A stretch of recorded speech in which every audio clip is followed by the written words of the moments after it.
જય માતાજી મિત્રો, કેમ છો બધા? મજામાં? અમારી પાછળ જોઈ શકો છો ગૌશાળા છે, સેઢાવી ગામ છે, ગાંધીનગરની બાજુમાં.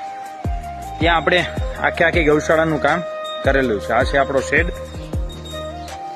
પછી ઓટોમેટિક પાણીની વ્યવસ્થા, જારીવાળી ગમાણ અને અલગ અલગ પાર્ટીશન. સામે છે એ પાકડનો વિભાગ છે, આ છે દૂધણાનો વિભાગ, અને આ સામે ખુલ્લી જગ્યા. શેડની સામે ખુલ્લી જગ્યા હોવી ખૂબ જરૂરી છે. તમે તમારી નજરે જોઈ શકો છો. આ છે આપણી જારીવાળી ગમાણ, ત્યાંથી આ અલગ વિભાગ છે. શેડમાં બેસવું એ શેડમાં બેસી શકે, અને ખુલ્લામાં બેસવું એ ખુલ્લામાં. છૂટી હોય તો બધી રીતના એને અનુકૂળતા રહે. જાજા ભાગે ગાયો છે એ શેડમાં ન બેસે અને બારોબાર બેસવાનું પસંદ કરે. તમે જોઈ શકો છો નીચે પાકું છે ને ઉપર સીટ નાખેલી છે. આવી વ્યવસ્થા માટે ગમે ત્યારે અમારો કોન્ટેક્ટ કરી શકો છો. જય